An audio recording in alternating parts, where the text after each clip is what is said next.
Muy buenas tardes a todo el público que nos sigue a través de las redes del CONCITEC, el Consejo Nacional de Ciencia, Tecnología e Innovación Tecnológica. Les damos la bienvenida a una edición más de el Seminario de Agrobiodiversidad, este espacio para conocer la enorme riqueza de nuestra biodiversidad agrícola y a través de diversos expositores, agricultores, empresarios, investigadores, científicos, eh, conocer más acerca de la importancia de nuestra agrobiodiversidad, el potencial de nuestra agrobiodiversidad y cómo podemos intervenir para su desarrollo. Gracias a todos los que se están conectando. Por favor, compartan el enlace, inviten a más público. Hoy tenemos una invitación especial con el Colegio Heroínas Toledo de la Concepción, región de Junín, y vamos a tener también la participación de la profesora, de la docente, Elba Rivera. Elba Rivera es, además de docente de la institución educativa Heroínas Toledo, de Concepción, región de Junín. Ella también es tutora del Club de Ciencias Unidos por la Investigación. Y en nuestro afán de mostrar, de visibilizar a estos espacios, a estos clubes de ciencia donde los chicos se vienen formando, perfilando como futuros investigadores, es que vamos a tener en los siguientes minutos la participación de la docente Elba Rivera para que nos cuente un poquito más acerca del Club Unidos por la Investigación. Profesora Rivera, muy buenas tardes. Bienvenida al Seminario de Agrobiodiversidad. Buenas tardes, gracias por la invitación de parte del Colegio Heroínas Toledo y de mi persona y de toda la familia toledana. Lucy, ¿verdad? Profesora, Sí. por favor, coméntenos hace cuánto tiempo se ha formado el Club de Ciencia y Tecnología Unidos por la Investigación, cuántos alumnos tiene en la actualidad y cómo fue este proceso para formarlo, qué los incentivó. El Club de Ciencias Unidos por la Investigación de la Institución Educativa Heroínas Toledo de la provincia de Concepción, región Junín, se formó el año 2020, teniendo como asesora a mi persona y a la profesora Rocío Granda. El año que empezamos solo con 10 estudiantes, ¿no? Y las dos asesoras. Luego, y participamos, ¿no? En el laboratorio virtual para la ejecución del proyecto Procesos Biotecnológicos para la Producción de Penicilina. Y nuestra meta ese año fue lograr el premio. Y así fue. Logramos las 500 licencias de Laboratorio Virtual Club Lab para 2021, que nos sirvió bastante para dar realce y hacer la indagación, ¿no? En el área de CIT con los demás docentes y todos los estudiantes de la institución educativa. El año 2021, el Club de Ciencias integró a más estudiantes y a los 3 niveles. Tenemos el nivel inicial, primaria y secundaria, ¿no? Y en ese año, el año pasado, realizamos varios proyectos, ¿no? El nivel secundario participó con el proyecto Playtech, en la que también quedó, ¿no? Dentro de los 50 primeros, ¿no? Habiendo crecido los clubes de ciencias. No nos adelantemos porque esa justamente era mi segunda pregunta. Qué interesante lo que nos cuenta que ustedes tienen integrado en sus clubes de ciencia desde el nivel inicial y eso es muy importante porque los rincones de ciencia desde las primeras edades son pues una fortaleza para perfilar el interés, la vocación, la curiosidad innata de los niños y qué más que hacia la ciencia y la tecnología. Profesora, entonces, retomando lo que usted nos estaba comentando, ¿qué logros ha alcanzado el Club de Ciencia en estos casi dos años, ¿no? de haberse formado? Ya. El primer logro fue lograr los premios máximos que empatamos en triple empate y uno de ellos fuimos nosotros a nivel nacional el año 2020, ¿no? Con el proyecto como procesos biotecnológicos para la producción de la penicilina, con 10 estudiantes que participaron y dentro de los cuales también ya tenemos a un estudiante egresado que está en la Facultad de Medicina, ¿no? Integrante de nuestro club y 2 estudiantes más, uno que está en una universidad particular y la otra señorita que está preparándose también para seguir medicina, ¿no? Y también el siguiente año abarcamos más niveles, hemos participado en el proyecto Playtech y estamos también dentro de los primeros, ¿no? Hemos elaborado un proyecto para apoyar a las personas con la discapacidad de audición y habla, ¿no? Hemos hecho un lenguaje de señas. En el año 2021, ahora venimos trabajando también de la misma forma, por semana, una vez al día, a la semana, una vez virtual, una vez presencial, y venimos haciendo investigaciones, por ejemplo, como las propiedades del agua y cómo aplicarlas estas, ¿no? Al cultivo de las plantas, cómo aplicar los vasos comunicantes, y ahora estamos empeñados en hacer una exploración a lo que es la caseta de, ¿no? Para ver los vientos, las lluvias, y visitar también a Guayao, que está muy cerca de nosotros, un centro de observatorio y que nos puede ayudar bastante, y estamos empeñados para hacer un reportaje científico sobre, ¿no? La riqueza científica que se tiene a nivel Junín. Magnífico, profesora, lo que nos cuenta. Nuestras felicitaciones por ese entusiasmo, por ese empeño y por esa fuerza que pone usted para tutorear a sus alumnos y esperamos que cada vez sean más alumnos los que integren el Club de Ciencia Unidos por la Investigación de la Institución Educativa Heroínas Toledo de Concepción, Junín. Muchísimas gracias. Lo que nos ha contado es muy importante para que los demás docentes, los demás colegios, los demás alumnos y público en general que nos está viendo conozca la importancia de tener en un colegio un club de ciencia y de esa manera crear el espacio, generar el espacio para que más niños se interesen por la ciencia, la tecnología, despierten sus vocaciones y como usted nos cuenta, luego de terminar el colegio, tal vez se interesen por seguir carreras ligadas a la ciencia y la tecnología. Nuestras felicitaciones nuevamente, gracias por participar. Por favor, a todos los que se están conectando, además de darles la bienvenida, les pedimos que compartan el enlace entre sus familiares, amigos, cercanos, para que puedan sumarse a el público que aprecia, que ve el seminario de agrobiodiversidad todos los miércoles a las 5 de la tarde desde el Facebook del Concitec. Muy bien, pasamos ahora a presentar el tema. El tema del día de hoy es realmente muy interesante. Muchas Como los demás. gracias. Gracias, profesora.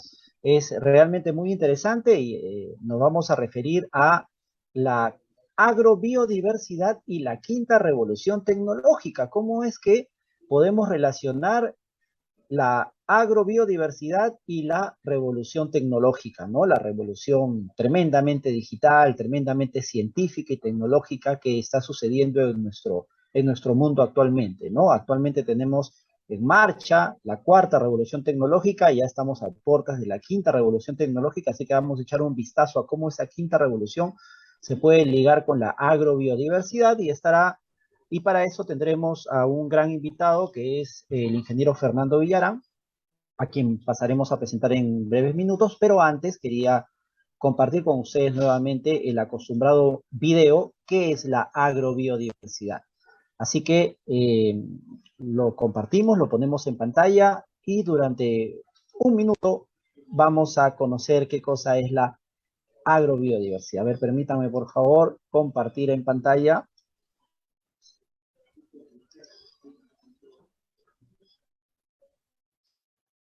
Imagina tu cena más reciente. ¿Qué aspecto tenía el plato? ¿Puedes contar el número de diferentes verduras, proteínas animales, granos, frutas, semillas, frijoles que hicieron parte de tu comida?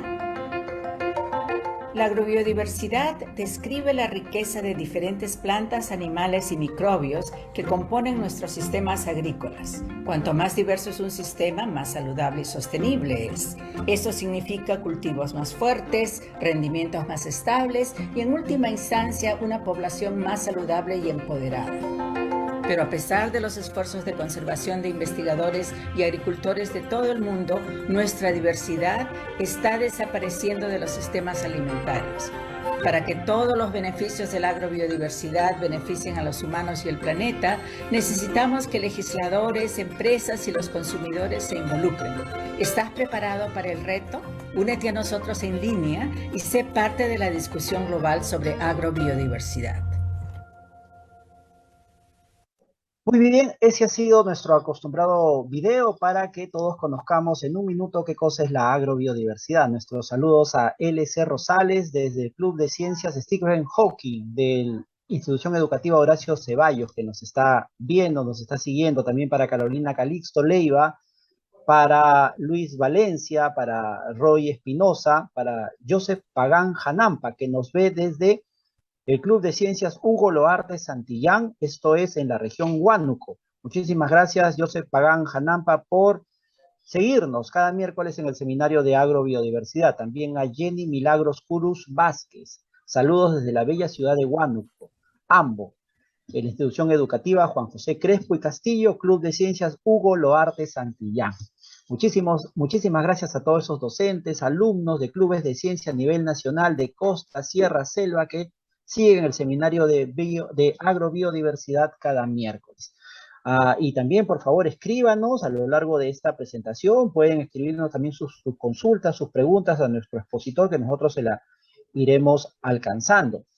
Vayan sumándose, vayan compartiendo el enlace de esta charla del día miércoles 5 de octubre, que está dedicada al tema agrobiodiversidad y revolución tecnológica. A continuación presentamos a nuestro expositor, él es Fernando Villarán, como les adelanté, es ingeniero industrial por la Universidad Nacional de Ingeniería y magíster en economía por la Pontificia Universidad Católica del Perú. Él ha sido ministro de Trabajo y Promoción del Empleo, presidente de la comisión organizadora del CEPLAN, miembro del Consejo Nacional de Educación, funcionario del Banco Interamericano de Desarrollo y director de COFIDE. Entre sus últimos libros podemos citar La historia de las patentes e invenciones en el Perú, La educación emprendedora en la educación básica, La picadura del escorpión, sobre la crisis financiera internacional y el modelo del desarrollo alternativo de la región San Martín. Actualmente, Fernando Villarán es docente principal de la Universidad Antonio Ruiz de Montoya y presidente de SACE Consultores. Hoy día nos acompaña Fernando Villarán y él empezamos comentando que ha mencionado que la quinta revolución tecnológica va a estar ligada a la reconstrucción del vínculo hombre-naturaleza. Y en esa línea, pues países como el Perú, con una gran biodiversidad, deben tener pues el protagonismo. ¿Cómo podemos lograr este protagonismo? ¿Por qué él comenta que el vínculo hombre-naturaleza va a ser el centro de esta quinta revolución tecnológica? Para eso tenemos a Fernando, que en los siguientes minutos nos va a comentar esta propuesta, esta idea. Muchísimas gracias, Fernando, por acompañarnos. Bienvenido de parte del CONCITEC, de parte del Seminario de Agrobiodiversidad a este espacio. Te damos la palabra. Bueno, muchas gracias, Neido, por la invitación, también por la presentación. Un saludo a la profesora Elba, con la cual estamos compartiendo esta mesa virtual, ¿no? Esta conferencia, y con mucho gusto poder dialogar con todos los participantes, especialmente los alumnos que están interesados en este tema, ¿no? Y como ha adelantado Neido, yo quiero asociar todo el tema de la biodiversidad y la agrobiodiversidad con la siguiente revolución tecnológica o revolución industrial. Y para eso, permítanme compartir la pantalla en un segundo. La tengo por acá. Y poder desarrollar el tema. Ok, entonces, bueno, una aclaración conceptual. En realidad, para mí, la revolución tecnológica o industrial son sinónimos. O sea, en realidad, el concepto que más se usa es revolución industrial, porque así fue la primera, y eso lo vamos a ver ahora, y después se ha quedado esa calificación, pero obviamente la esencia de la revolución industrial es el desarrollo tecnológico. Entonces son dos conceptos íntimamente vinculados. Y así, bueno, le he titulado a esta conferencia. Y lo que vamos a ver es, en primer lugar, la importancia de las revoluciones industriales. ¿Por qué son importantes? Vamos a ver las características de la primera revolución industrial. Hay otras tres, que se han desarrollado y estamos en este momento en la cuarta revolución industrial. Y también vamos a ver qué características tiene y, digamos, en qué situación se encuentra.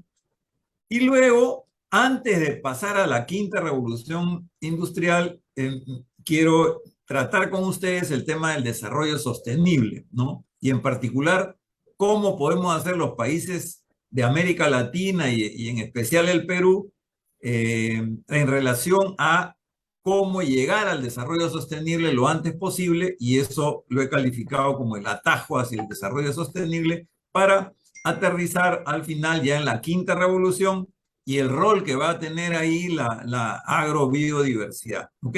Entonces, continúo presentando y comenzamos con el primer tema, que es la importancia de las revoluciones, y para esto tomo un documento muy importante que en inglés se llama The World Economy, la economía mundial, de Angus Maddison. Es un clásico, digamos, de la historia económica, y eso es un documento además que se puede bajar del internet. Los que están interesados en historia económica lo pueden bajar.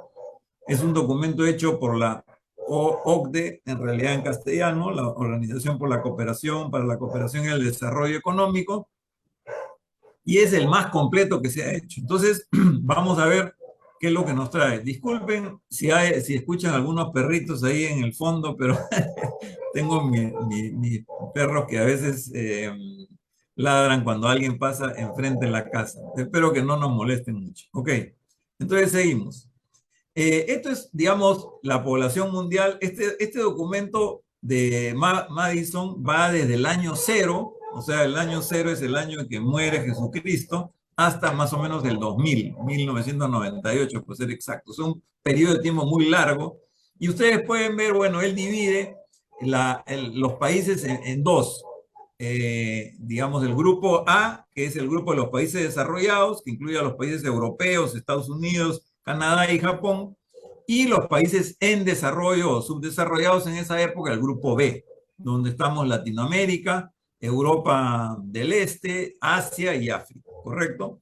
Entonces ahí ustedes pueden ver las poblaciones que hay, pero más importante que este documento, ahí ven que, digamos, todavía América Latina tenía pues muy pocos habitantes en el año 0, 5.600.000, y Europa tenía 24 millones, ¿no?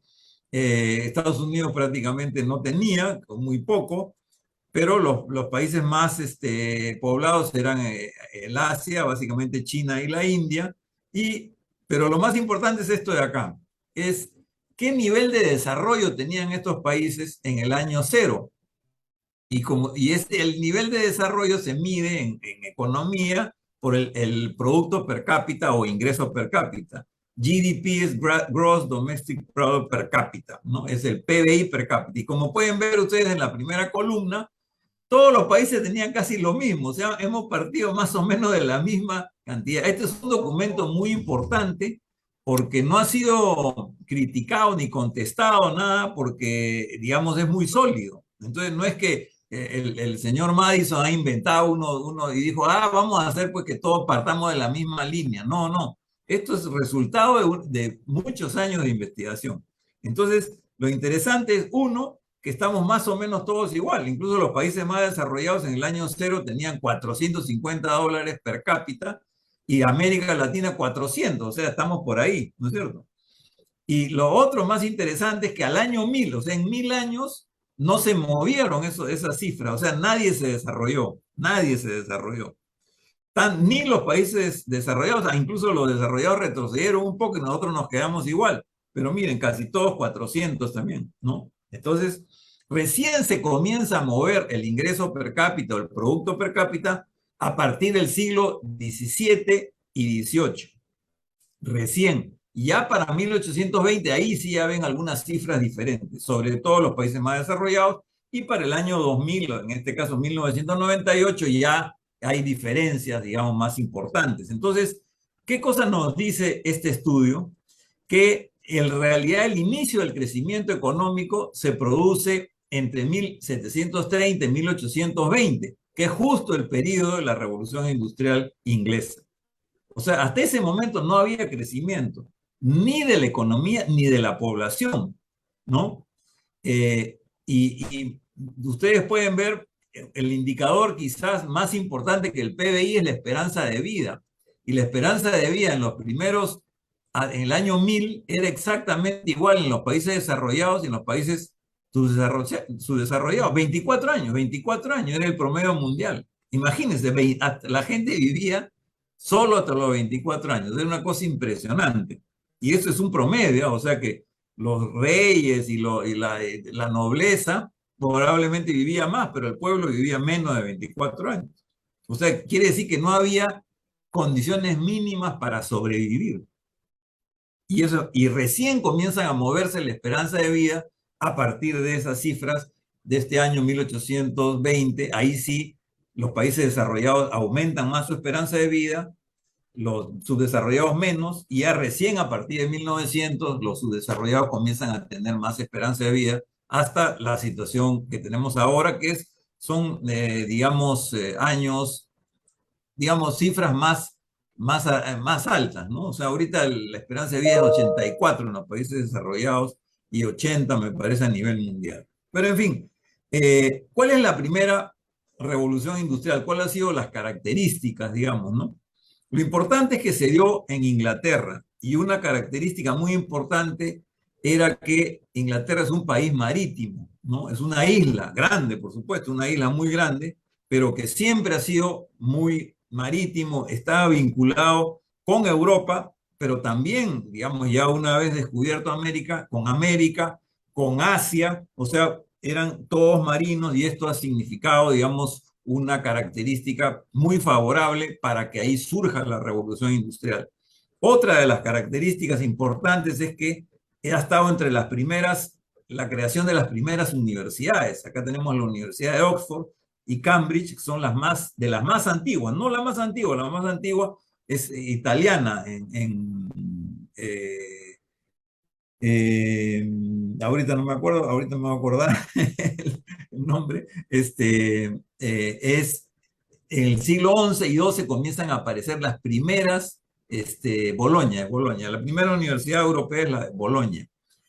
Es en el siglo XI, en el siglo XII aparecen en otros países y particularmente en Inglaterra. Entonces, país marino, abierto al comercio mundial, las primeras universidades, primer conocimiento, y luego a nivel político ellos fueron el primer país en donde la aristocracia, ¿no? La monarquía compartió el poder con el pueblo. Y eso fue en la Revolución Gloriosa de 1688. O sea, estamos hablando fines del siglo XVII, un siglo antes de la Revolución Industrial. O sea que había libertad de la población, cosa que no existía en ningún otro país del mundo, ¿no? Porque eran todas monarquías absolutistas. Otro asunto importante es que las materias primas que utilizaba la industria textil inglesa eran básicamente la lana, pero por el comercio que tenía Inglaterra, sobre todo con Estados Unidos, comenzó a utilizar el algodón, que era mucho más propicio para trabajarlo, digamos, en máquinas. Y entonces se reemplazó, digamos, la lana por el algodón y eso significó una posibilidad de desarrollo muy importante. Y finalmente, Inglaterra fue el país que tuvo más medios de comunicación internos, y esos son los canales, y estos son fotos casi actuales, digamos, ¿no? De estos canales que existen hasta el día de hoy, que otros países no lo tenían. Entonces, todo esto significó, digamos, que hubieron condiciones para que se diera un desarrollo tecnológico muy grande. Una revolución agraria, los medios de comunicación que ya hemos hablado, el mercado mundial, materia prima abundante, principalmente algodón, mano de obra calificada en universidades y escuelas, ¿no? Y disponibilidad de capitales, ¿no? Y estos fueron las principales innovaciones. Generalmente se piensa que la revolución industrial inglesa se caracteriza por la máquina de vapor, pero antes de la máquina de vapor, las primeras innovaciones se dieron en el sector textil, con la lanzadera de Kay, ¿no es cierto? Que es, digamos, un telar mecánico con un aparatito que se lanza, digamos, de un extremo a otro, y eso significó que las telas pudieran ser mucho más anchas del tamaño del brazo, digamos, de 2 brazos, ¿no? Y después vino, digamos, las máquinas de hilar, ¿no? Que como ustedes ven son bastante primitivas, pero significó un aumento de la productividad muy grande. Y luego recién vino la máquina de vapor que permitió mover estas máquinas que cada vez eran más complejas y que antes se movían por agua, digamos, ¿no? Por molinos de agua, pero cuando no había agua se paraba la producción. Entonces, en realidad, la máquina de vapor vino a sumarse a este aumento de la productividad muy grande. Esto significó también un desarrollo paralelo de la metalurgia, las máquinas comenzaron a hacerse cada vez más metálicas y significó un apoyo muy fuerte a la minería, tanto para el fierro, ¿no?, que luego se convertiría en fierro y acero, como por el carbón, que era la principal materia prima. Las dos, digamos, consecuencias más importantes de la revolución industrial ha sido la locomotora, ¿no?, que fue la innovación que permitió unir a todos los países, ¿no? El primer medio de comunicación, pues, muy eficiente, y el barco de vapor, que ya dejó de depender, pues, de los vientos para poder cruzar los océanos. Y lo importante también es que la revolución industrial generó nuevos actores, ¿no? El principal actor fue la innovación tecnológica. La tecnología se puso en el centro. Antes prácticamente no se movía el crecimiento de los países. El PBI, como ustedes saben, tuvo plano, digamos, mucho tiempo, pero con la innovación tecnológica comenzó a moverse. Surgieron las fábricas, los empresarios, los obreros fabriles, los sindicatos, la empresa moderna, y las universidades y el conocimiento comienza a asociarse con la producción, ¿no? Las empresas se asocian, entraban y salían de las universidades, y esta cooperación universidad-empresa, o si quieren, producción-conocimiento, se consolida y se mantiene hasta el día de hoy, ¿no? Obviamente esto tiene efectos muy importantes. Primera vez que se puede vencer a la miseria y la pobreza. Ustedes lo han visto en las cifras de esperanza de vida. 24 años fue una cifra que yo al menos me impresioné cuando lo vi, ¿no? Y nadie le ha contestado esa cifra. Es una cifra pues bajísima. O sea, hace rato yo hubiera muerto ya hace, no sé, 50 años, si viviera en esa época, ¿no? Entonces, realmente, recién con la revolución industrial comienzan las personas a vivir, la mayoría de las personas. Los nobles, por supuesto, vivían más, pero la mayoría de personas comienzan a tener condiciones materiales para poder sobrevivir. La innovación se acelera, se llega a generar en pleno empleo para la población, surgen una infinidad de nuevos bienes y servicios, y como ya mencioné, la esperanza de vida se aumenta, ¿no? Todos los países comienzan a imitar a los países más desarrollados, y se expande no solamente el mercado, sino también las instituciones democráticas, ¿no? La democracia, la libertad, etcétera, los derechos humanos. Han habido, además de la revolución industrial inglesa, que fue la primera, en 1760, 1850, otras tres más, ¿no? La segunda se da ya no solamente en Inglaterra, sino en otros países europeos, prácticamente en toda Europa, del acero y la electricidad, ¿no? A partir del 50, 850 al 900, la fuente de energía de la primera revolución fue el carbón, la segunda fue la electricidad. La tercera revolución industrial ya cambia de foco, ya no se da en Europa, sino en Estados Unidos. Y es la revolución que se caracteriza por la industria automotriz y la aviación y los electrodomésticos también, y la producción en masa. Y allí la fuente de energía principal es el petróleo. El petróleo es el que mueve, digamos, esta maquinaria que se produce, ¿no?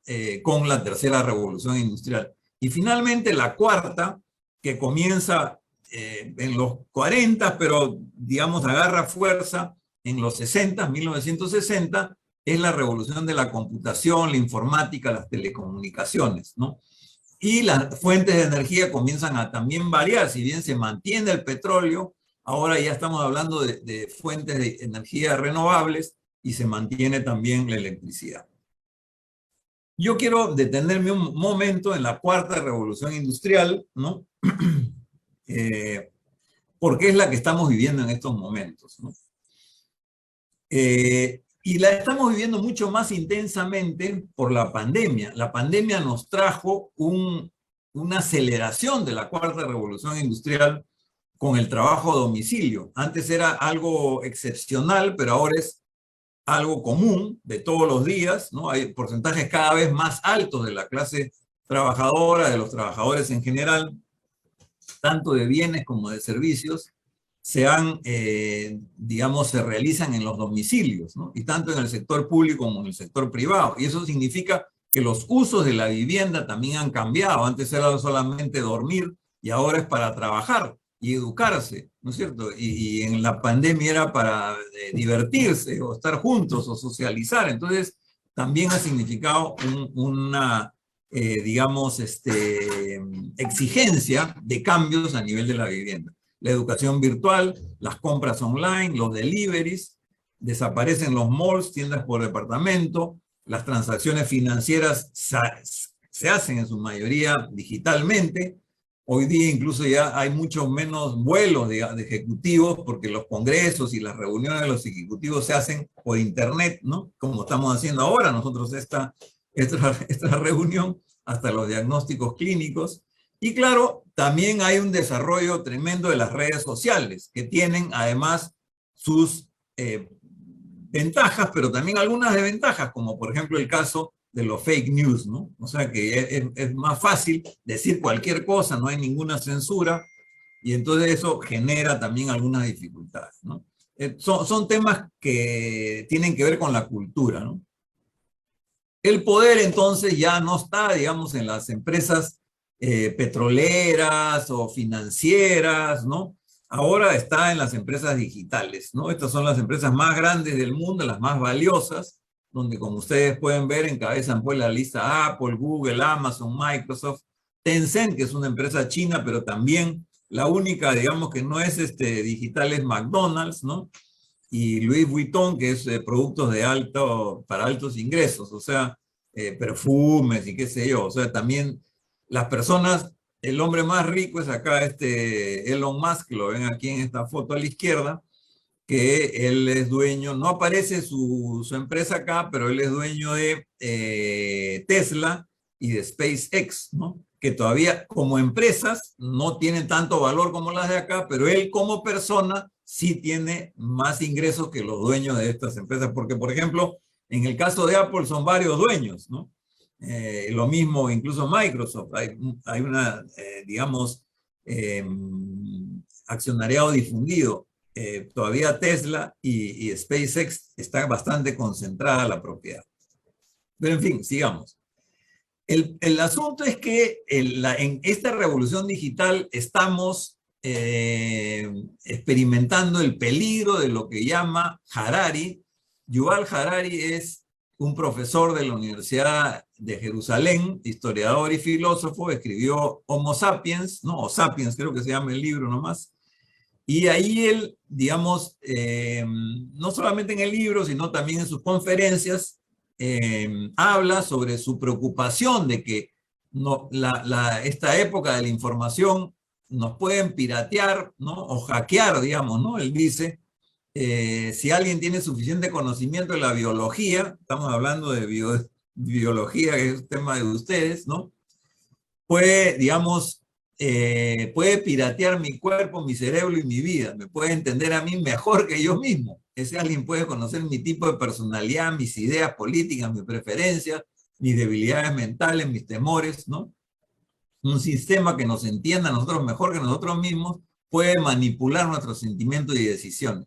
Y eso ya no es solamente teoría, lo hemos visto que, por ejemplo, cuando el Reino Unido se salió de la Unión Europea, fue pues una campaña en redes sociales muy manipuladora, ¿no? Y también la elección del presidente Donald Trump en Estados Unidos, igual, en base a mentiras, llegan a la presidencia y tiene un gobierno bastante desastroso, pero lo peor es que parece que va a repetirlo, porque la gente ya se acostumbraba a las mentiras. Entonces, hay una película que yo les recomiendo que está en Netflix, o sea, no sé si todos tendrán Netflix, pero en todo caso, en su proveedor de videos más cercano, que hay bastantes felizmente en el Perú, pueden pedirle esa película y por 3 soles creo que se la puede conseguir, que se llama Nada es privado. Es un poco la denuncia de esto que está hablando Yuval Harari. Entonces, ahora pasamos al desarrollo sostenible, que es un poco el reto que tenemos todos los países por delante. Este es un planteamiento que ha ido ganando fuerza a nivel mundial y no solamente los países desarrollados, sino todos los países del mundo debemos encaminarnos hacia allá. ¿Qué significa el desarrollo sostenible? Es, digamos, un concepto que implica 4 dimensiones, ¿no? O esferas, si quieren, objetivos.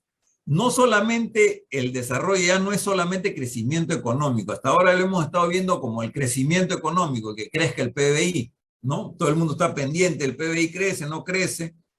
Está bien, es importante el crecimiento económico, pero además de esa dimensión económica, el desarrollo sostenible incluye otras 3.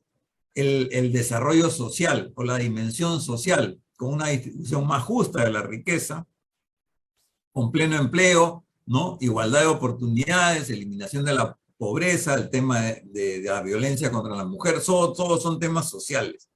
La tercera dimensión es el cuidado ambiental, la naturaleza, la conservación de la naturaleza, que la hemos descuidado durante estos años, 250 años desde la Revolución Industrial. Y finalmente, la cuarta dimensión es una institucionalidad eficiente y honesta. Aquí entra todo el tema de la lucha contra la corrupción, ¿no?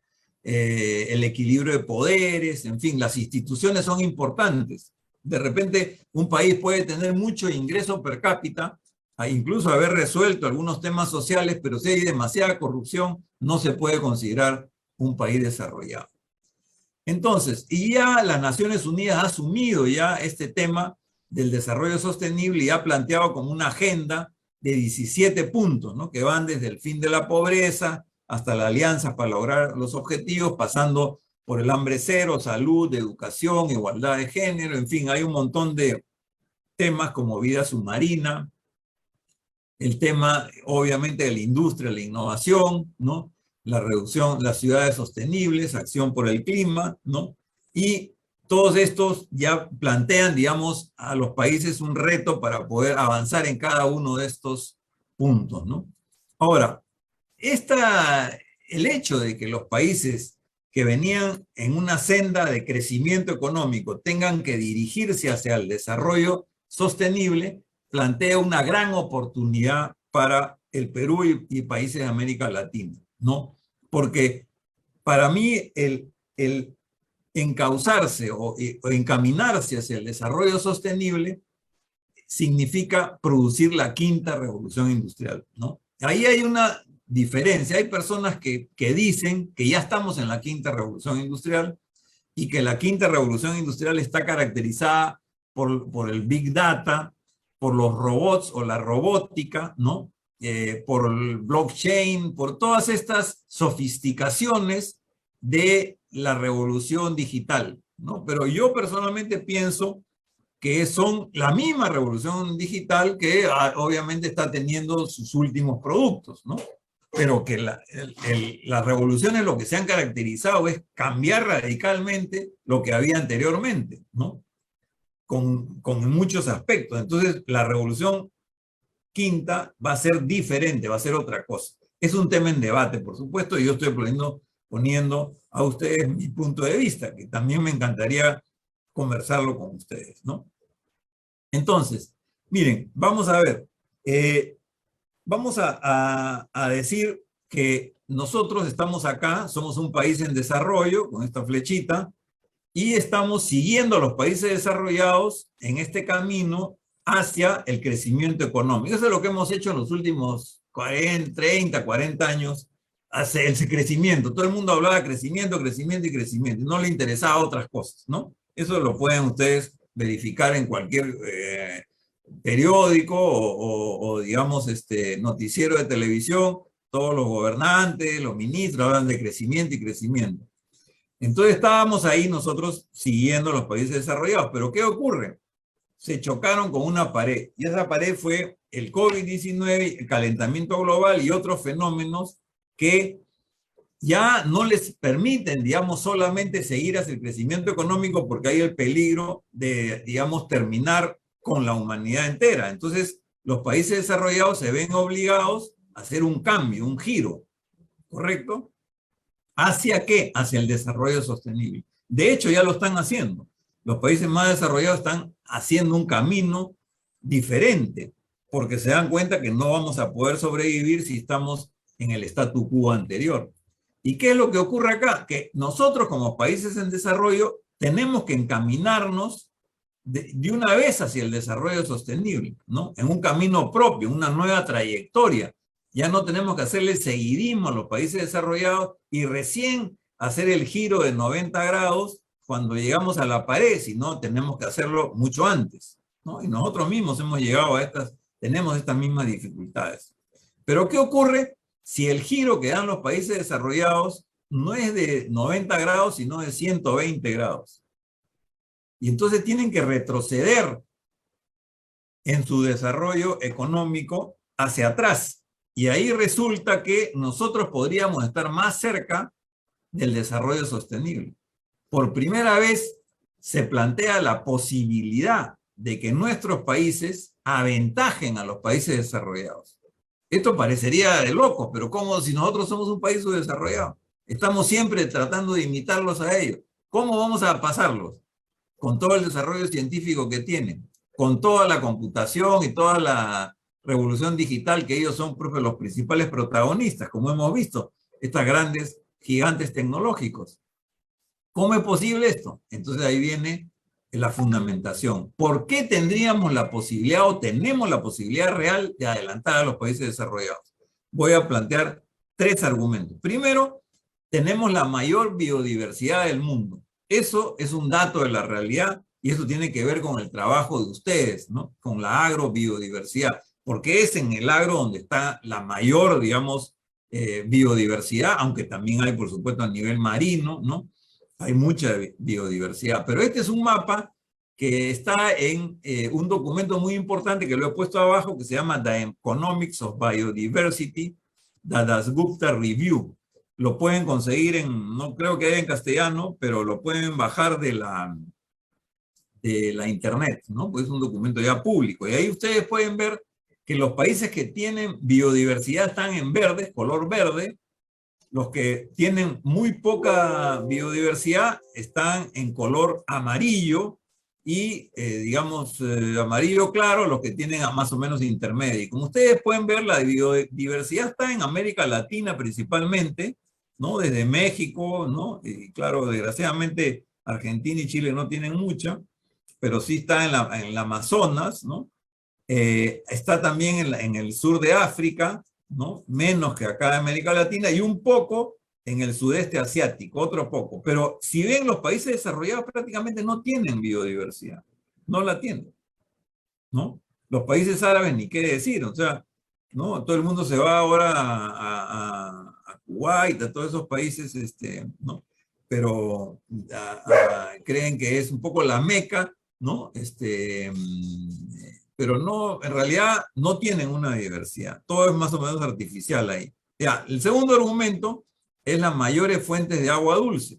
Este es un estudio que también aparece acá abajo, la fuente, un documento de Mongabay, que es una ONG ambientalista, que ha hecho este estudio, o ha mandado a hacer este estudio, donde aparecen los grandes ríos del mundo, en azul, los que todavía tienen, digamos, menos contaminación, y en rojo los que ya están contaminados. Y como ustedes pueden ver, la mayoría de ríos de los países desarrollados y de la China y de la India están recontra contaminados, y nosotros acá en el Amazonas y algunos países asiáticos, africanos, también todavía tienen agua.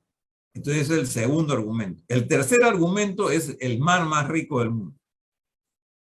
Este es otro documento que está acá abajo, ¿no? Los mapas, este es un documento de la BBC del año 2018, que lo interesante es que es hecho por satélite, las flotas de los barcos pesqueros en el mundo, ¿dónde están pescando? Y como ustedes pueden ver, la mayoría pescan en el Pacífico Sur, enfrente de América Latina, enfrente principalmente de Ecuador, Perú y Chile. No pescan enfrente de sus propios países porque ya no tienen mucha agua, o muchos peces, perdón, porque ya los han depredado. Entonces, nosotros somos la reserva biológica del planeta en todos los aspectos. Y el Banco Mundial, que antes era pues el adalid del modelo, digamos, económico del libre mercado, ahora ellos reconocen que hay muchas maneras de medir la riqueza de las naciones. Este es un documento que también lo pueden bajar, se llama The Changing Wealth of Nations, el modo cambiante de la riqueza de las naciones, cómo cambia, ¿no? Y es del Grupo Mundial, el Banco Mundial, Grupo Banco Mundial del 2021. Y además del capital productivo y financiero, que es el conocido, hay el capital humano y el capital natural. O sea, están reconociendo que hay un capital natural que es muy importante. Y además que está siendo cada vez más importante, es crecientemente importante, ¿no?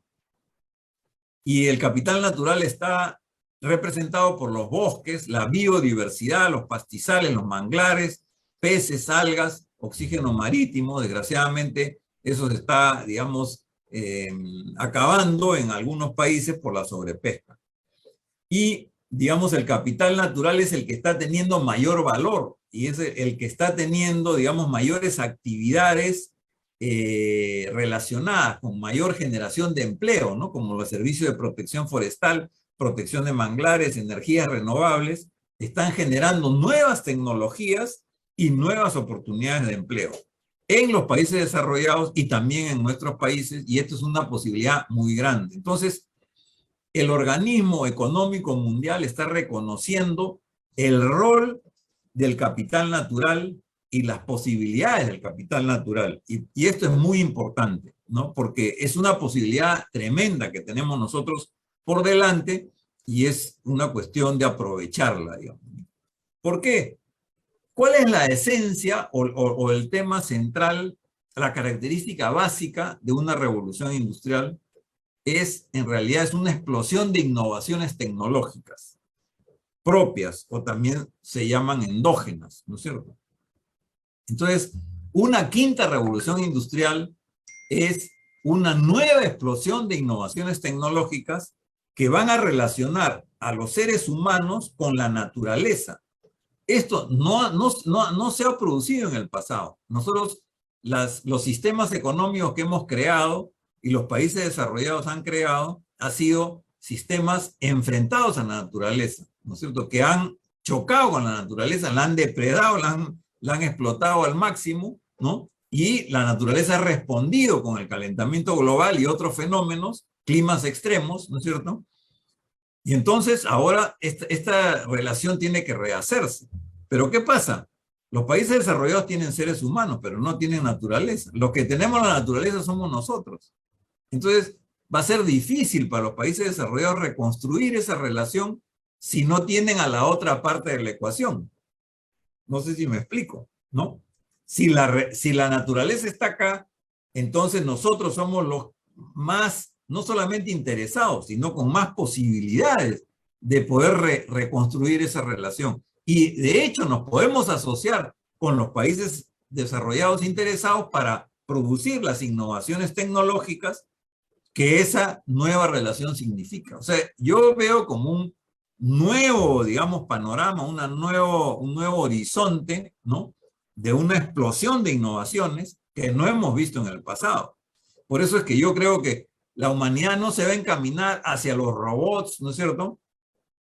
Porque los robots son lo mismo que antes, o sea, y además van a generar más desempleo, más problemas sociales. Los robots tampoco es que cuidan la naturaleza, a ellos no les interesa mucho eso, depende de la programación, ¿no es cierto? ¿No? Entonces, pero sí lo que necesitamos es qué tipo de, por ejemplo, ciudades va a haber, qué tipo de ciudades sostenibles va a haber, qué energías vamos a utilizar, cómo nos vamos a transportar. Ya se está hablando pues del transporte eléctrico, cuáles van a ser las fuentes de energía para ese transporte y así, cómo va a ser la educación, cómo va a ser la salud en contacto con la naturaleza, ¿no? Construir una sociedad sostenible, ¿cuántas innovaciones significará? Y ese es el punto, ese es el gran reto que tenemos nosotros, ¿no? Si nosotros podemos pensar con cabeza propia, que si somos audaces y actuamos con valentía, yo creo que podemos generar esta quinta revolución industrial y hacer que se inicie acá. Porque todas las revoluciones industriales se han iniciado en algún lugar.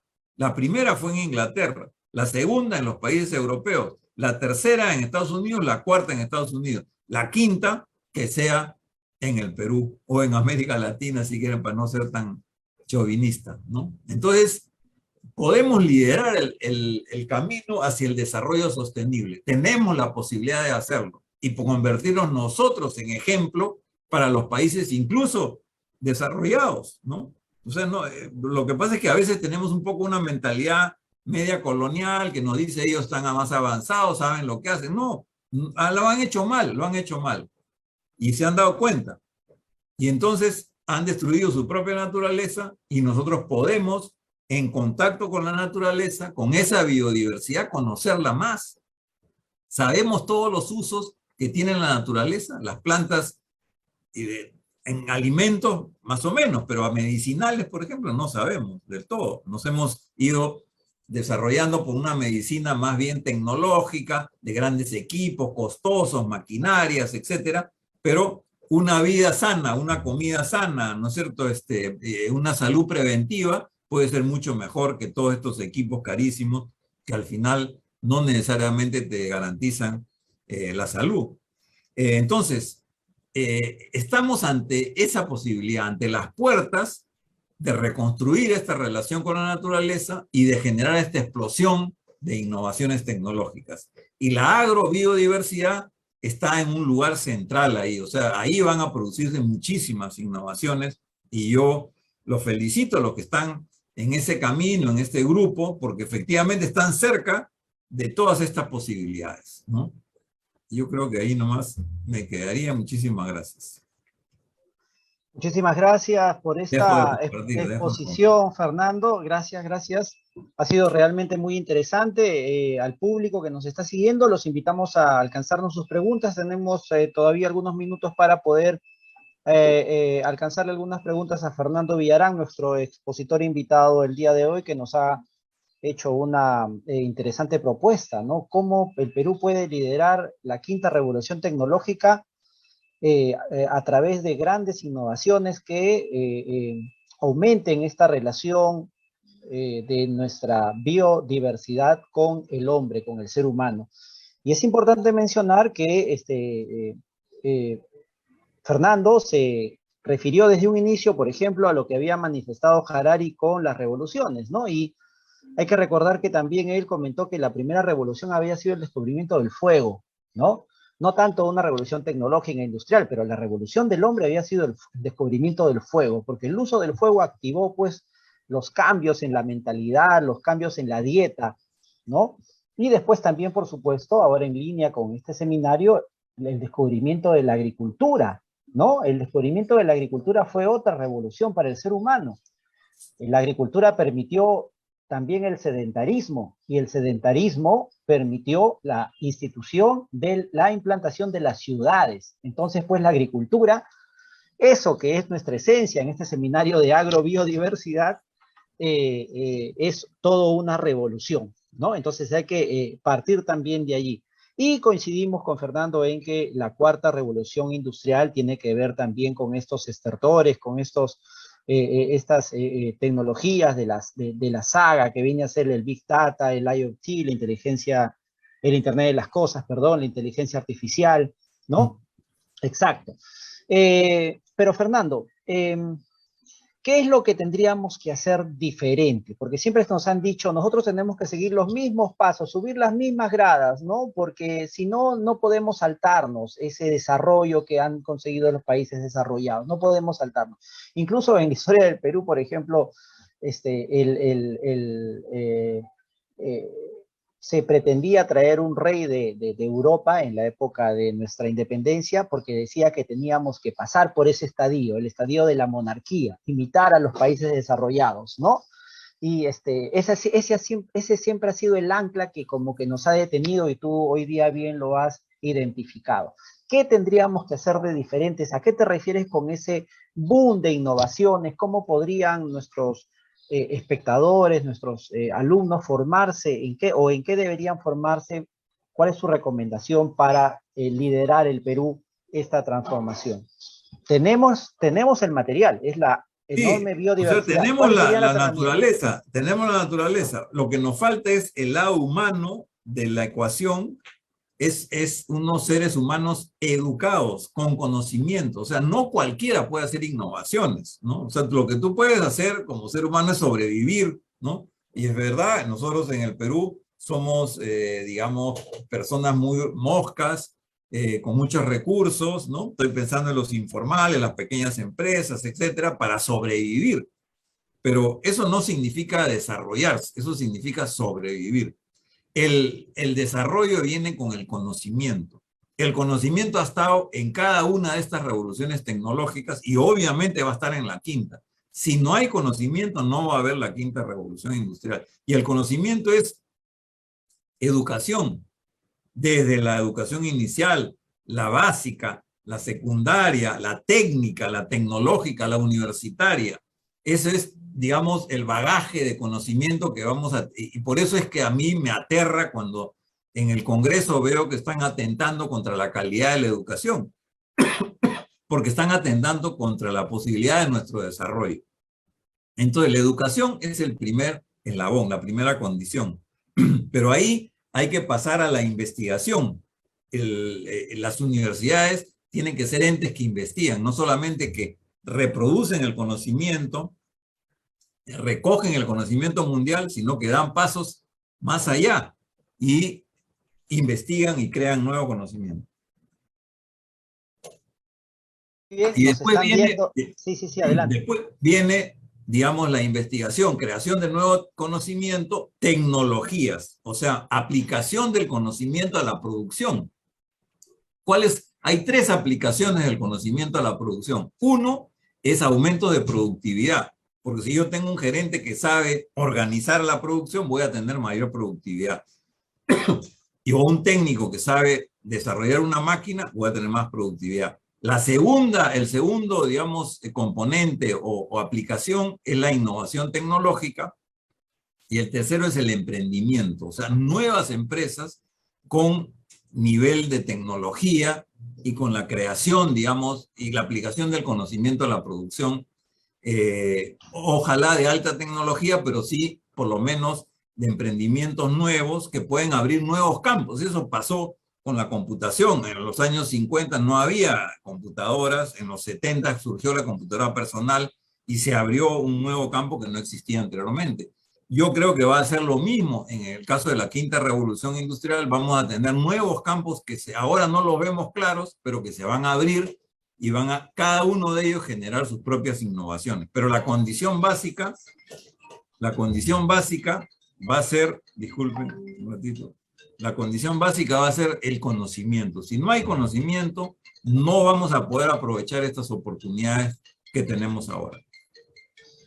Muy bien, Ángela Milagros Modesto Cruz nos escribe, qué bueno que yo no soy la única que pensaba eso también. Ah, qué bonito, me alegra. Ha resaltado que está en la línea del pensamiento de lo que manifiestas. Gracias, Ángela Milagros Modesto Cruz, gracias a todos los que están también escribiendo y mandando sus saludos a nuestro expositor, Fernando Villarán, Elmer Badajoz, Agustín Rodolfo Purizaca Paiva, gracias por escribirnos. También tenemos a un participante desde Michoacán, México, que nos escribe y que está atento a estos seminarios de agrobiodiversidad. Muchísimas gracias.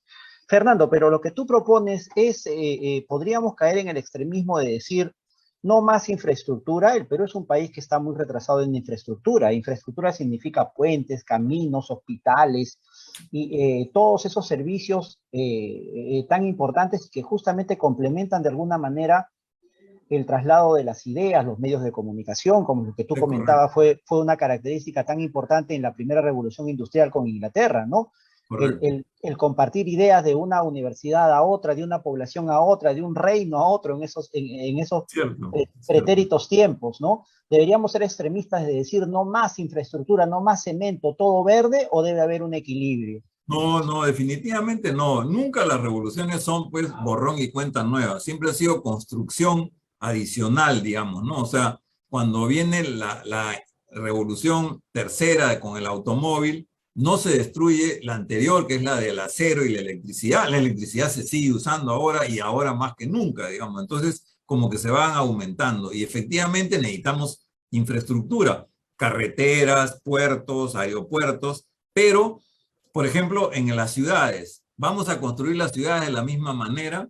Ahora tendríamos en Lima, tenemos pues los barrios marginales que son pues realmente el foco de la pobreza, del atraso. vamos a construirlos iguales que hacemos San Isidro, Miraflores, o podemos utilizar otros métodos, otros materiales, ¿no? Hacerlas digitales de frente del saque, digamos, y las viviendas no hacerlas solamente para dormir, sino incluso para trabajar, ¿no es cierto?, online. Entonces, todo eso significa nuevos diseños, nuevas maneras de hacer las cosas, ¿no? En el caso digamos, si ya estoy yo viviendo en la selva o en el Andes, yo tendría que investigar mucho mejor todas las plantas que yo tengo acá, ¿no es cierto? No decimos que el Perú es el país más biodiverso porque no hemos medido a plenitud. Todas las investigaciones sobre la biodiversidad lo han hecho otros países que han venido a investigar acá, pero nosotros mismos no hemos investigado cuántas especies tenemos en la selva. Esto es una cosa que cuesta, ¿no es cierto? Dinero, tú lo sabes. Y tenemos que invertir nosotros en conocer esa biodiversidad, pero no solamente por el conocimiento, sino cuáles son sus usos, sus aplicaciones, ¿no? Hoy día se habla, digamos, de los hongos, por ejemplo, ¿no? Hongos milagrosos, etcétera.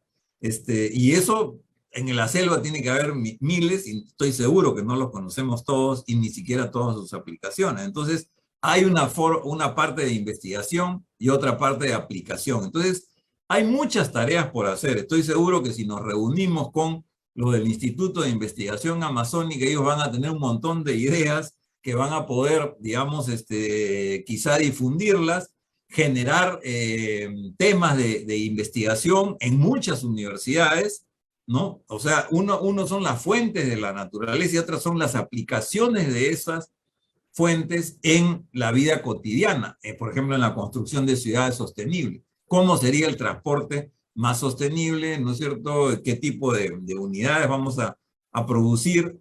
¿Y cuánto de eso podemos producirlo acá tratando de que no importar todo? En este momento el Perú está importando la mayoría de cosas y tendríamos que tener una cierta independencia, digamos, productiva. Eso es un objetivo que tendríamos que lograr. O sea, son varios elementos.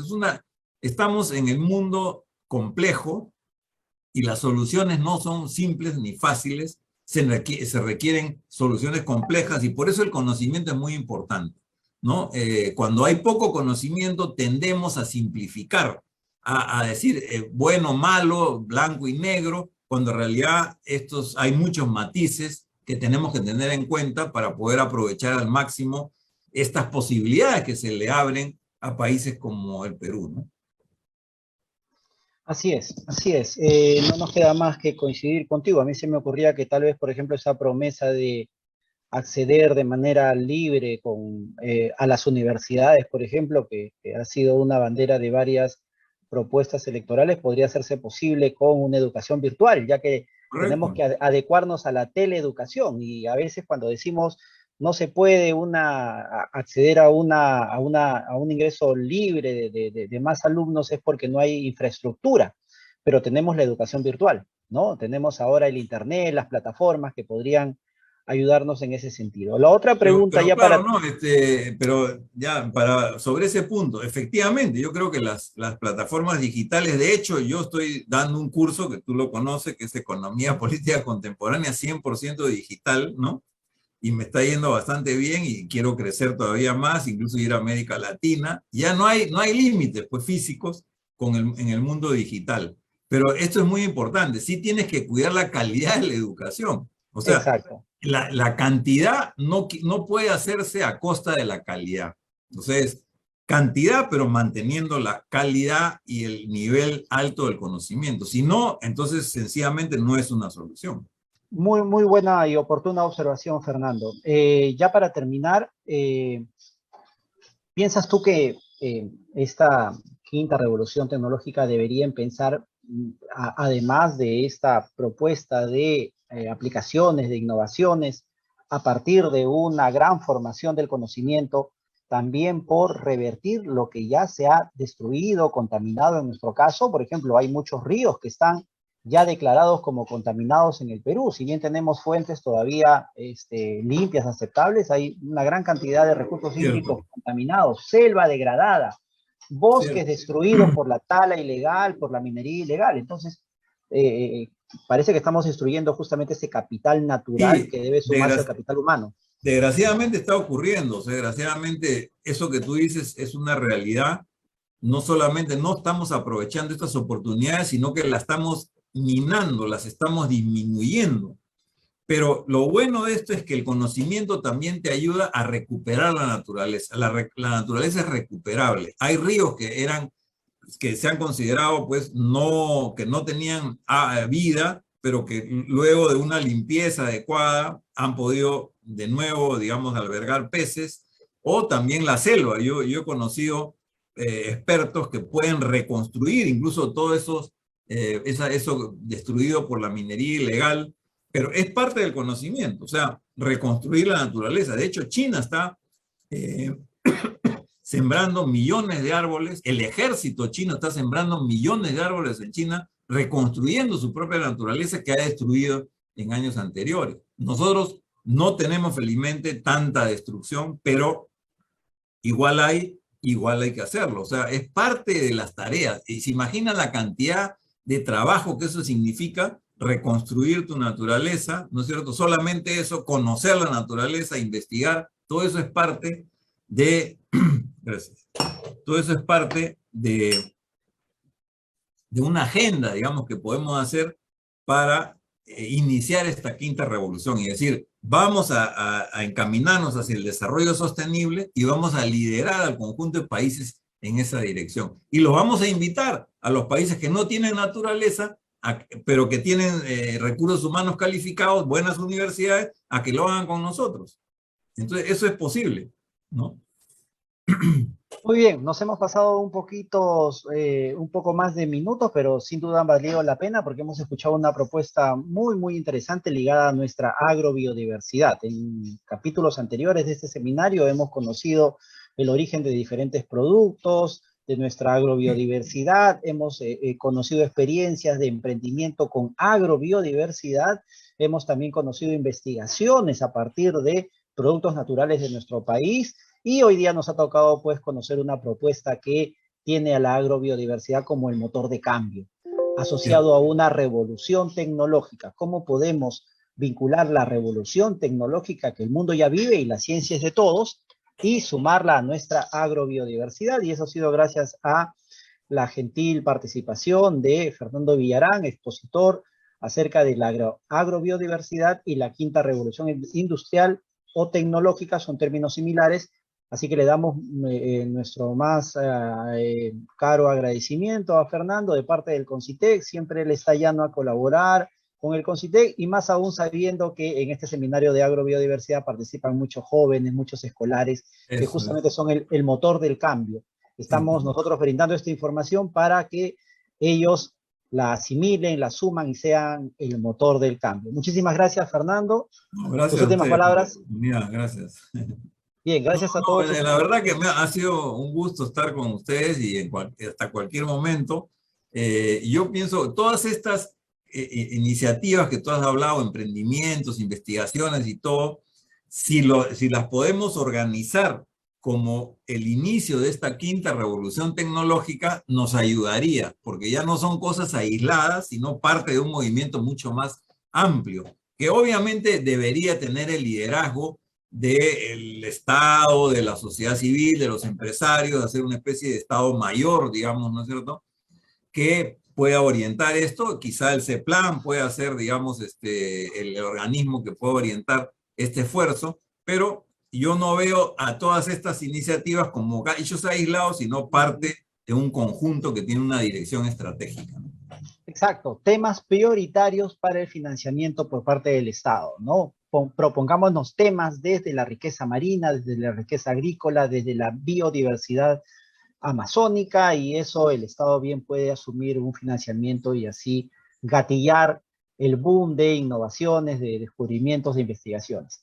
Muchísimas gracias, Fernando, nuevamente, a nombre del CONCITEC. Los invitamos para el siguiente seminario de agrobiodiversidad el próximo miércoles, donde tendremos una también muy interesante charla acerca de los insectos del hábitat agrobiodiverso. Vamos a conocer sobre esa también diversidad de los insectos. Muchísimas gracias. Hasta el próximo miércoles. Adiós.